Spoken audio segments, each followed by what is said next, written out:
Venice کے دکھ، سیج، انشے serial, 45واں انشا۔ شارق علی۔ ٹریویسو ایئرپورٹ سے نکلے تو ایئرپورٹ کوچ وینس جانے کے لیے تیار تھی۔ بیک پیکس نچلی منزل کی لگیج سپیس میں رکھ کر اوپری منزل پر ڈرائیور کے ساتھ والی سیٹ پر بیٹھ گئے۔ پروفیسر گل اٹلی کا ذکر کر رہے تھے۔ بولے، ٹریویسو سرسبز و شاداب شہر ہے، جدید اور قدیم عمارتیں اور مضافات میں کھیت اور فارم ہاؤسز کے سلسلے، پھر سمندر پر بنے کوئی میل بھر طویل پل کو عبور کر کے وینس کے مرکزی بس اڈے پر اترے، بیک پیک کندھوں پر ڈالا اور گرینڈ کینال کو شیشے اور فولاد سے بنے جدید پل کے ذریعے پیدل عبور کر کے سینٹ لوشیا ریلوے اسٹیشن کے ساتھ بنے شاپنگ مال میں پہنچے۔ ضرورت کی چیزیں خرید کر گوگل میپ کی مدد سے گرینڈ کینال کے دوسرے کنارے پر واقع اپنے ہوٹل پہنچے، سامان کمرے میں رکھا اور وینس سے شناسائی کے لیے نکلے۔ کیسا ہے وینس؟ صوفی نے پوچھا۔ بولے، بہت منفرد حسن ہے اس شہر کا، 117 قدرتی اور تعمیر شدہ چھوٹے جزیرے جو 45 سے 70 فٹ گہرے سمندری پانی کے گھیرے میں ہیں، کوئی 150 نہروں کو پھلانگتے 400 سے زائد خوبصورت پل، گویا ایک بہتی ہوئی جنت۔ سب سے بڑی نہر گرینڈ کینال کہلاتی ہے، جو اس شہر کو 2 حصوں میں تقسیم کرتی ہے۔ کناروں پر بنی دلکش سینکڑوں برس پرانی تاریخی عمارتیں ایک پراسرار تاثر رکھتی ہیں، ان کے بیچ سے گزرتی تنگ گلیاں جیسے بھول بھلیاں۔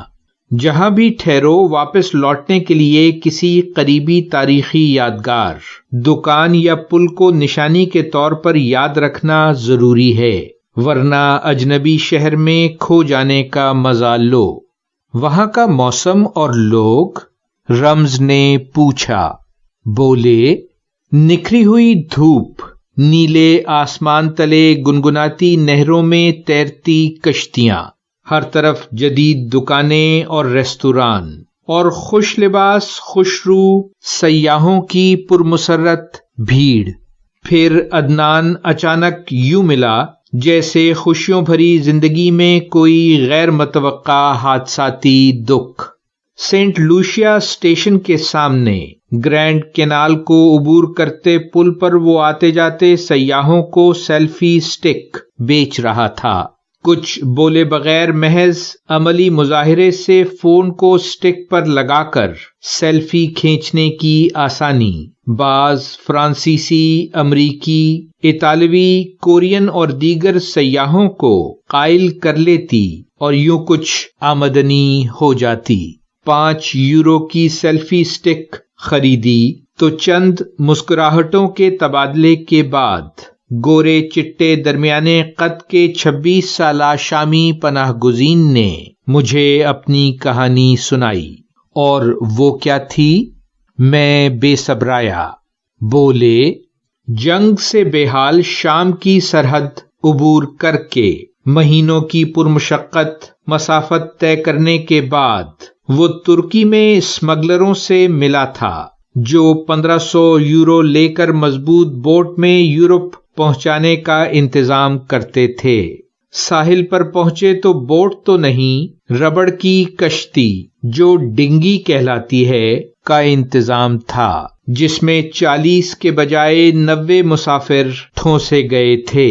ساحل سے لوٹ جانا بے حد مشکل فیصلہ تھا۔ سامنے ایجین سمندر کی بے رحم لہریں اور ان کے پار یورپ میں آسودہ زندگی کی امید تھی۔ وہ ڈنگی میں سوار ہو گیا۔ کشتی گہرے سمندر میں ڈوبنے ابھرنے لگی تو انٹرنیشنل ریسکیو ٹیم کی مدد سے وہ یونانی جزیرے لیسبوس پہنچے۔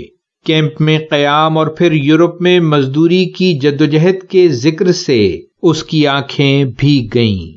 میں سوچنے لگا، شام، عراق، لیبیا اور افغانستان میں جنگ کی تباہی اور افریقہ، پاکستان، انڈیا اور بنگلہ دیش میں بھوک اور بے روزگاری کی اذیت، نہ جانے کتنے معصوموں کو ایجین سمندر میں ڈوبنے، فرانس اور انگلینڈ کی سرحدی ٹنل میں آنسو گیس سے دم گھٹنے، لاریوں میں بھوکے پیاسے کئی دنوں چھپ کر سفر کرنے، یا ہنگری سربیا سرحد پر جیل جانے کی اذیت پر مجبور کر دیتی ہوگی۔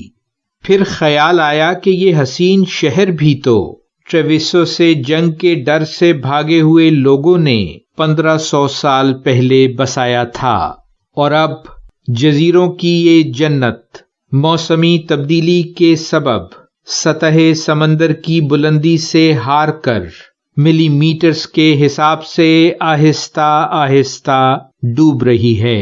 پچھلے 50 برسوں میں آبادی 1,20,000 سے گھٹ کر 60,000 رہ گئی ہے۔ بعض ماہرین کہتے ہیں کہ 2030 تک یہ ایک ویران شہر ہوگا، صرف سیاحوں کی قیام گاہ۔ میں اداس قدموں سے اپنی قیام گاہ کی طرف چلنے لگا۔ جاری ہے ویلیو ورسٹی، شارق علی۔